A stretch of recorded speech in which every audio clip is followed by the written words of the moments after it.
Royal Enfield అండి. Royal ఎన్ఫీల్డ్‌లో Hunter vehicle ఎంత success అయిందంటే, మీరు 10 వెహికల్స్ చూస్తే దాంట్లో 2 వెహికల్స్ హంటర్ వెహికల్స్ ఉంటున్నాయి. అంత సక్సెస్ అయ్యాయి. వీటిలో మేజర్‌గా కంప్లెయింట్ ఏంటి ఉంది అంటే దీంట్లో మైలేజు, దాని తర్వాత ప్రైస్ కూడా కొద్దిగా డిఫరెన్స్‌గా ఉందని చాలా మంది చెప్పారు. వీళ్ళైతే ప్రైస్ అయితే హైక్ చేయకుండా సేమ్ ఎక్స్ షోరూమ్ ప్రైస్‌లోనే ఉంచారు. వీటిలోనే ఎక్స్ షోరూమ్ ప్రైస్‌ల కోసం చూసుకుంటే 1.5 లాక్స్ నుండి ఎక్స్ షోరూమ్ ప్రైస్ స్టార్ట్ అవుతుంది. మనం ఓవరాల్ గాన 1.67 లాక్స్ వరకు ఎక్స్ షోరూమ్ ప్రైస్ అయితే ఉన్నాయి డిఫరెంట్ మోడల్స్‌లోని.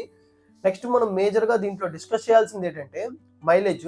చాలా మంది ఫీడ్‌బ్యాక్ ఇచ్చిన దాంట్లో మైలేజ్ అయితే చాలా వరకు తక్కువ ఇస్తుంది అనే విధంగాన మైలేజ్ అయితే చెప్తున్నారు. ఇప్పుడైతే వాళ్ళు మైలేజ్ టెస్ట్ అయితే చేశారంట. పూణే దగ్గర హైవేలో చేశారు. ఇక్కడ నుండి వాళ్ళు అరౌండ్ ఒక 1 డేలోనే 600 కిలోమీటర్స్ అయితే ట్రావెలింగ్ చేశారంట. వాళ్ళు మళ్ళీ స్పీడ్ మెయింటైన్ చేస్తుంది కూడా తక్కువ స్పీడ్ కాదు. 80-100 ఈ స్పీడ్‌లోనే మెయింటైన్ చేస్తూ ఒక 1 డేలో 600 కిలోమీటర్స్ అయితే ట్రావెలింగ్ చేశారంట. దీంట్లోని ఫస్ట్ ట్రిప్పు 0 చేసి ఈ వెహికల్ పర్ఫార్మెన్స్ ఎలాగుంటదో తెలుసుకోవడానికి మొత్తం ఫ్యూయల్‌ని అయితే ఎంప్టీ చేసి ఫ్యూయల్‌ని ఫిల్ చేసి ఓవరాల్‌గా డ్రైవింగ్ చేయడానికి స్టార్ట్ చేశారు. 285 కిలోమీటర్స్ అయితే ఫస్ట్ వచ్చింది.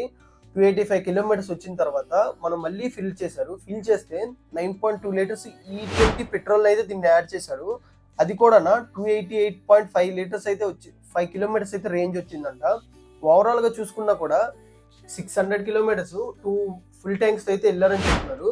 వీటిలో మైలేజ్ కూడా చాలా వరకు ఇంప్రూవ్ అయింది. మనకి 80-100 ఆ స్పీడ్‌లో వెళ్తే ఈ మైలేజ్ వస్తుంది. అరౌండ్ 31 కిలోమీటర్స్ మైలేజ్ వస్తుందని అయితే కంపెనీ వాళ్ళు క్లెయిమ్ చేస్తున్నారు. ఇదైతే చాలా గుడ్ న్యూస్ కింద చెప్పొచ్చు. మీరు ఆ స్పీడ్‌లో కాకుండా ఇంకా తక్కువ స్పీడ్‌లో వెళ్తే అరౌండ్ 32-33 ఆ మైలేజ్ కూడా వచ్చే అవకాశాలు ఉన్నాయని కంపెనీలు అయితే ఇప్పుడు చెప్తున్నారు. వీటికి సంబంధించిన వరకు ఫోటోస్ అయితే ఈ సైడ్‌ని పెడతాను. వాళ్ళు ట్రిప్ చేసింది, మైలేజ్ ఎంత వచ్చింది, టెస్ట్‌లు అన్నీ కూడా ఈ సైడ్‌ని అయితే నేను పిన్ చేస్తాను. మీరు కావాలంటే ఒకసారి పాజ్ చేసుకొని వీడియో చెక్ చేయొచ్చు. ఇలాంటి మరిన్ని వీడియోస్ కోసం మన ఛానల్ సబ్స్క్రైబ్ చేసి, లైక్ చేసి, షేర్ చేయండి. Thank you for watching.